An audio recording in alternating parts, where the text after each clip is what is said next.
మన భారతదేశ ప్రధానమంత్రి నరేంద్ర మోడీ వైవాహిక జీవితంపై అప్పుడప్పుడు ఒక చర్చ జరుగుతూ ఉంటుంది. అదే నరేంద్ర మోడీ పెళ్లి గురించి. ఈ విషయంపై మోడీ కాస్త ఓపెన్ గానే స్పందించారు. తనకు పెళ్లైందని, వృత్తిరీత్యా మేము విడిపోయామని చెబుతూ ఉంటారు. అయితే 2001, 2002, 2007, 2012 గుజరాత్ ఎన్నికల సమయంలో మోడీ నామినేషన్ పత్రాల్లో వివాహం గురించి కాలం ఉంటే దాన్ని ఖాళీగా వదిలేశారు. తన వైవాహిక జీవితంలో కాంగ్రెస్ నేతలు చేస్తున్న విమర్శలకు చెక్ పెట్టాలన్న ఉద్దేశంతోనే ప్రధాని కాబోయే ముందు పెళ్లి గురించిన వివరాలు వెల్లడించారు. మోడీ పెళ్లి చేసుకుని భార్యతో ఎందుకు కలిసి ఉండడం లేదు అనేది అందరి ప్రశ్న, ముఖ్యంగా కాంగ్రెస్ నేతల బహిరంగ ప్రశ్న. అయితే పెళ్లైన కొద్ది రోజులకే మోడీ తన భార్యతో విడిపోయినట్లుగా సమాచారం. విడిపోయినా సరే మోడీ భార్య తనకు మోడీ రాముడు లాంటి వాడు అని చెబుతుంది. అసలు ఆమె ఎవరు? నరేంద్ర మోడీ వ్యక్తిగత జీవితంలోకి ఆమె ఎలా వచ్చింది, ఎందుకు విడిపోయారు అనే దానిపై మనం తెలుసుకోవాల్సిన అవసరం ఉంది. మోడీ వ్యక్తిగత జీవితంలో రహస్యాలు ఉన్నాయి. ఆయన జీవితం గురించి ఏనాడు కూడా అబద్ధం చెప్పలేదు, కానీ దాచిపెట్టడం జరిగిందంటారు కాంగ్రెస్ నేతలు. గుజరాత్ అసెంబ్లీ ఎన్నికల్లో పోటీ చేసిన ప్రతిసారి ఎన్నికల అఫిడవిట్లో మ్యారిటల్ స్టేటస్ ని ఖాళీగా వదిలేశారు. కానీ ఎంపీగా పోటీ చేసే సమయంలో కూడా ఆ ఖాళీని అలాగే వదిలేశారు. దీంతో ఎన్నికల అధికారులు మోడీ నామినేషన్ను పరిశీలించి ఆ ఫామ్ అసంపూర్తిగా ఉందని తేల్చారు. మీకు పెళ్ళైందా కాలేదా రాయండి అంతే, వదిలేయడానికి మాత్రం వీల్లేదు, ప్రతి కాలం నింపాల్సిందే అని చెప్పారు. దీంతో నరేంద్ర మోడీ పెళ్ళైంది, ఆమె పేరు జసోదా బెన్, కానీ మేము విడిగా ఉంటున్నామని అక్కడ రాయటం జరిగింది అంతే. అప్పటికే మీడియాలో రచ్చరచ్చ జరుగుతూ ఉంది. ఇక ఈ మ్యారేజ్ కథనాలపై రకరకాల కథలు కూడా అల్లేశారు. అయితే దీనిపై నరేంద్ర మోడీ అన్న సోంపై కాస్త క్లారిటీ ఇవ్వడం జరిగింది. అప్పటికే కాంగ్రెస్ నేతలు ముప్పేట దాడి చేయడం మొదలుపెట్టారు. ఎందుకంటే అంతకు ముందు వరకు కూడా నాకు ఎలాంటి ఫ్యామిలీ లేదు, నేను ఒంటరిని, కాంగ్రెస్ నేతలలాగా నేను అవినీతి చేయాల్సిన అవసరం లేదు అని ప్రసంగాల్లో చెప్పడం జరిగింది. కానీ పెళ్ళైందని ఎప్పుడైతే రాశారో ఇక కాంగ్రెస్ నేతలు మూకుమ్మడిగా దాడి చేశారు. ఇక మోడీ భార్య పేరు తెలియడంతో ప్రతిపక్షాలన్నీ కూడా మోడీపై వ్యక్తిగత విమర్శలకు దిగారు. దీంతో మోడీ ఫ్యామిలీపై పూర్తి క్లారిటీ ఇవ్వక తప్పలేదు. వాస్తవానికి కుటుంబం ఆచారం ప్రకారం మోడీకి 17 ఏళ్లకే పెళ్ళైంది. మోడీ కుటుంబంలో మోడీపై ఒత్తిడి తెచ్చి అతని తల్లిదండ్రులు మోడీ కంటే కాస్త తక్కువ వయసున్న జసోదాబెన్ ఇచ్చి పెళ్లి చేశారు. పెళ్ళైన కొద్ది రోజులకే జసోదాబెన్ అత్తగారింట్లోనే ఉన్నా కూడా తన తండ్రి చనిపోవడంతో పుట్టింటికి వెళ్ళిపోయింది. ఇటు మోడీ కూడా అదే సమయంలో ఆర్ఎస్ఎస్ వైపు వెళ్ళిపోయారు. ఇక మోడీ ఆ సమయంలో పూర్తిగా వివేకానందుడి బోధనలకు ప్రభావితుడైపోయాడు. పూర్తిగా సన్యాసం తీసుకోవాలి అనుకున్నాడు. తనకు తెలియని వయసులో తల్లిదండ్రుల ఒత్తిడి మేరకు పెళ్లి చేసుకున్నాడు. అప్పటి నుంచి కూడా తన భార్య జసోదాబెన్కు దూరంగా ఉంటూనే వచ్చాడు మోడీ.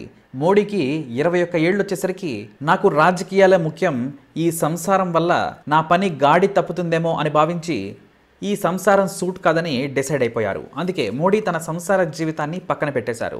అప్పుడే విడాకులు తీసుకుందాం, నీ ఆశయాలకు తగ్గట్టు నువ్వు జీవించు, నేను రాజకీయాల్లోకి వెళతాను అని జసోదాబెన్కు చెప్పడం జరిగింది. అయితే అప్పుడే జసోదాబెన్ మోడీని ఒక ప్రశ్న అడిగింది.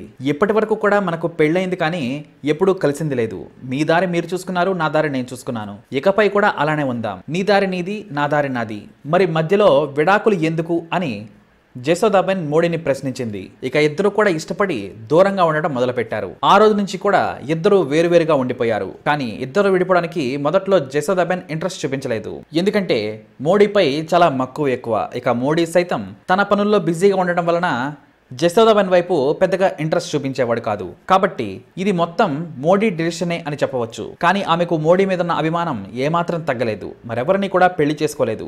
పైగా ఆమె ఆ రోజుల్లోనే 8వ తరగతి వరకు కూడా చదివేసింది. ఆ చదువును కొనసాగించి 10వ తరగతి పూర్తి చేసింది. టీచర్గా ట్రైనింగ్ పూర్తి చేసి వడ్గామ్ జిల్లాలోని రోషానా గ్రామంలో ప్రాథమిక పాఠశాలలో టీచర్గా పనిచేసి 10 ఏళ్ల క్రితమే రిటైర్ అయింది జసోదాబెన్. ఇక జసోదాబెన్ మీడియాకు చెప్పిన వివరాల ప్రకారం చూస్తే ఆమెకు మోడీ దగ్గరకు రావాలని ఉంది.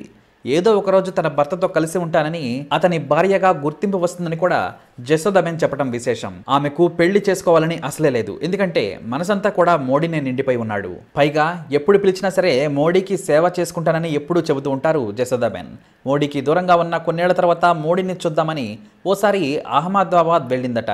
అక్కడ ఆ సమయంలో మోడీని చూసి చాలా బాగా యాక్ట్ చేస్తున్నారు అని చెప్పిందట. ఆ మాటలకు ఆయన కూడా చాలా సంతోషం వ్యక్తం చేశారట.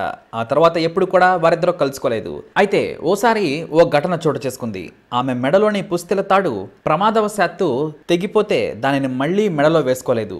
అయితే మోడీ తన భార్య జసోదాబెన్ అని ఎన్నికల అఫిడవిట్లో ఏ రోజైతే రాశాడో ఆ విషయం జసోదాబెన్కు తెలిసింది. ఆ ఒక్క మాట తన చెవిన పడగానే వెంటనే జసోదాబెన్ తన తాలిబొట్టుని మళ్లీ చేయించుకొని మెడలో వేసుకుంది. తాను ఊహించినట్లే మోడీ భార్యగా గుర్తింపు లభించినందుకు ఎంతో సంతోషించింది. ఆ మాట కోసం ఎన్నాళ్లుగానో ఎదురు చూసింది జసోదాబెన్. మోడీ పెళ్లి గురించి అప్పట్లోనే అభియాన్ అనే ఒక గుజరాత్ వారపత్రికలో 1985లో ఒక కథనం కూడా రావటం జరిగింది. ఆ సమయంలో కూడా మోడీ గురించి ఎంతో గొప్పగా చెప్పింది జసోదాబెన్. ఒక్కరోజు కూడా ఆయన మీద ఏ విమర్శ చేయలేదు.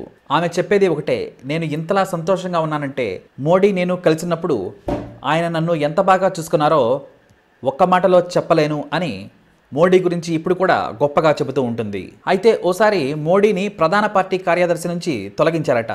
అప్పుడు దాదాపుగా వారం రోజులు ఉపవాస దీక్షలు కూడా చేయటం జసోదాబెన్కే చెల్లింది. మరోసారి కూడా ఆయన సీఎం కావాలని గుడులలో పూజలు చేసింది. ఇన్నాళ్లు దూరంగా ఉన్నా కూడా ఆమె మోడీని మరిచిపోలేకపోతుంది. ఆయన కోసమే జీవితాన్ని అంకితం చేసింది.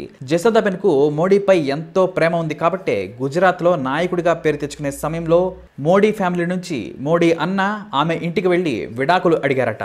విడాకులు ఇవ్వనంటే ఇవ్వనని తేల్చి చెప్పేసిందట. మోడీ నుంచి దూరం కావడానికి అస్సలు ఒప్పుకోలేదు జసోదాబెన్. ఇక మోడీ వైపు నుంచి కూడా జసోదాబెన్ ఆలోచిస్తుంది. చిన్న వయసులోనే జరిగిన పెళ్లి కారణంగా తాను ఏమీ చేయలేకపోయారని కూడా ఇక్కడ మనం చెప్పుకోవాలి. ఇక ఇద్దరి మధ్య కూడా ఎటువంటి గొడవ లేదు. మోడీ అలాగే జసోదాబెన్ గురించి ప్రతి విషయం తెలుస్తున్న కొద్దీ వారి మధ్య ప్రేమనే మనం ఎక్కువగా వింటూ ఉన్నాం. అందుకే ఈ పెళ్లిని ఒక ట్రాజడీతో పోలుస్తుంటారు చాలా మంది. భర్త తప్పు లేదు, భార్య తప్పు లేదు, కానీ ఇద్దరు కూడా దూరంగా ఉంటున్నారు. ఇది ఏమి విధిరాత అని చాలా మంది ఇలా పోలుస్తూ ఉంటారు. అయితే ఆమె భర్త ప్రధాని, కోరుకున్నది వస్తుంది. అయినా సరే నెలకు ఆమెకు వచ్చే 14,000 పెన్షన్ మీదే తన సోదరుడితో కలిసి జీవిస్తూ ఉంటుంది. అతని సోదరుడికి ఒక కిరాణా షాప్ ఉంది, అందులోనే పనిచేస్తుంది. ఇప్పుడు మీరు చూస్తున్న ఫోటో కూడా నరేంద్ర మోడీ భార్య జసోదాబెన్ ఒక కిరాణా షాపులో పని చేసుకుంటున్న ఫోటో.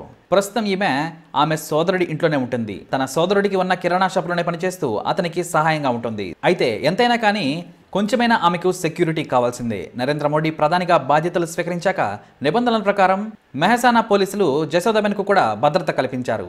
అయితే ఈమె ఉపాధ్యాయురాలిగా పదవీ విరమణ చేసినప్పటి నుంచి కూడా ఓ పక్క కిరాణా దుకాణాన్ని నడుపుతూ మరో పక్క స్థానికంగా ఉన్నటువంటి చిన్నారులకు పాఠాలు చెబుతూ ఉంటుంది. ఆమె వృత్తిని వదులుకోవడానికి ఆమె ఏమాత్రం ఇష్టపడదు. మోడీ విడిపోయినప్పుడే జసోదాబెన్ను చదువుకోవాలని సూచించారట మోడీ. మోడీ సూచనలతోనే తన చదువును కొనసాగించి ప్రభుత్వ ఉపాధ్యాయురాలుగా బాధ్యతలు చేపట్టింది.